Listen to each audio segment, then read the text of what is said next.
move into novice chases. Let's start with the Arkle, which is very much a match bet, in my opinion, between El Fabiolo and John Bon. They're roughly between 6-4 and 11-8. You've got Dysart Dynamo at 9-2, San Juan at 8-1, Banbridge 9s 14-1 bar. Craig, let's start with you. Do you think it's just a match bet between the top two, or are you looking elsewhere? No, I think it is a match. You know, Dysart Dynamo deserves a little bit of respect, but we all know what can happen with him. We've seen it last year.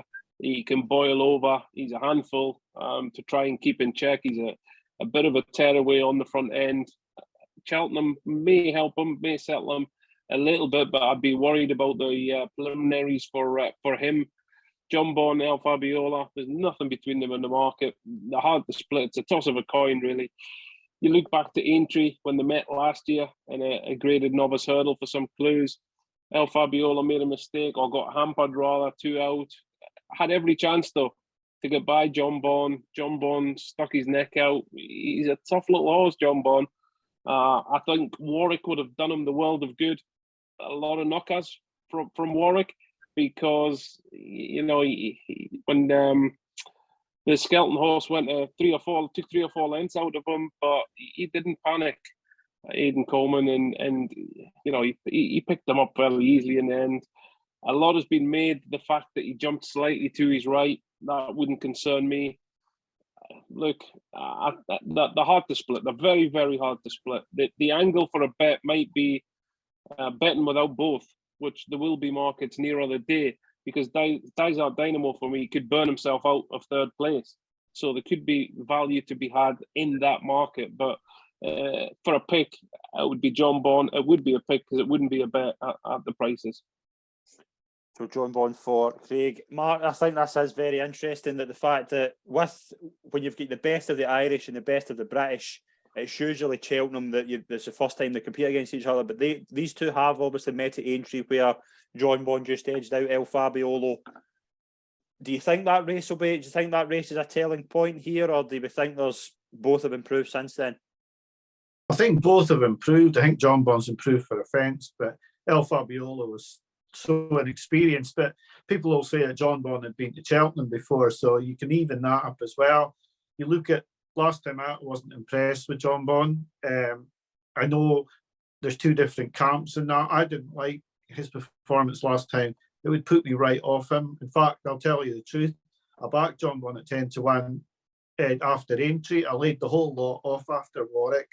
Just took the slight profit I could take. For me, there's nothing between them. El Fabiola's got a mistake in him. That error he made at Leopardstown, I don't know how he's won so easily making an error like that. And he did it in first time out as well. So I'm going to play hollow games without the top two myself, but I wouldn't like to pick it. Obviously, Henderson will have John Bon absolutely 100% for this race. He probably wasn't for Warwick, but I find it hard to forgive horses, like I said. El Fabiola could make a mistake. I can't see Dysart Dynamo holding on over both of them, so I would just back all the games without the two. Very interesting. Callum, I've always got the impression with you that you've looked beyond John Bon. You've always looked to try and beat him. Where are we at now? Yes, I can't now, though, because I'm now in the John Bon camp, I'm afraid. Just because this race has fallen apart a little bit, I would still like Banbridge to run here. You might not with the ground, but I mean, I do think El Fabiolo put in a serious performance. You know, if he replicates that, he's got every chance. But it was a big, big effort, and he wasn't straightforward. You know, he did clout one, and just him freewheeling to that second last at Cheltenham would worry me.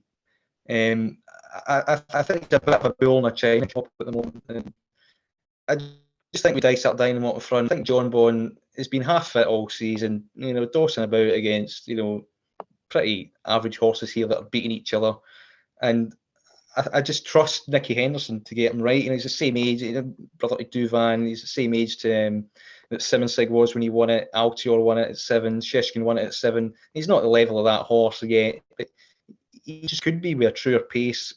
He's been like 2-3 runner fields all season where he he's crying out for a lead. That's what caught him out at Warwick for me. I mean, Ian Coleman was so desperate to sit behind for so long that when he did get a lead, he just kind of let Kaliko kick a little bit. And I know, and he won it next time out as well at Doncaster, which his resolution you'd have thought was a bit doubtful. So it's hard to make up ground at Warwick as well, like he did. He was quite far back, and it's a sharp track and it's a stiff test, but he cruised it outside and won as he liked. I think he will come on a turn from that, and I think his softer, lighter prep just plays it in his favour a little bit more than that Irish Arkle, which was a gruelling test. The pace up front was searing. Even might leave a mark at Dysart Dynamo, who would be interesting from the front, but I just don't think he's tractable enough to take advantage from it and harness it at any point and kick away. And I just think John Bond will probably devour the hill and beat him, and maybe El Fabiolo has made a mistake that may have done for him. So yeah, I'm leaning with John Bond with the Henderson factor as well. I'm pretty sure that he'll get him right in the day, and yeah, I think he will win. And I find them very hard to split at the top of the bet, and I think El Fabiolo has probably got the better engine, but again, I just think he's got a mistake in him. John Bond, yes, I think he's very talented. I'm finding it hard. I've looked at his price all season and thought there must be something at a price you can take him on with. But now I think, I don't know, I'm struggling with this race a wee bit. Dysart Dynamo, again, he could just burn himself out very quickly. The one I've been edging towards for a wee while now has been Sanois to pick up the pieces if it turns into a grueling kind of duel between the top three. And I think 8-1, he's maybe a bit short to play at a price, but I can see something like that happening, like one or maybe even two of these completely bombing out and something coming from behind to maybe kind of pick up the pieces a wee bit. Maybe not win, but maybe finish second. And I kind of think I would just play Sanois each way now, but I think it's going to be a very, very interesting race. And I think it just comes down to the top two, which one is going to be better on the day. And we'll move into the picks quickly. Craig? John Bond for me. John Bond. Mark? I don't really have a pick, to be honest with you, Craig. Sorry, Scott. I would take Hollow Games without the two. Hollow Games. And Callum? John Bond. John Bond. I'm going to go Sanois each way.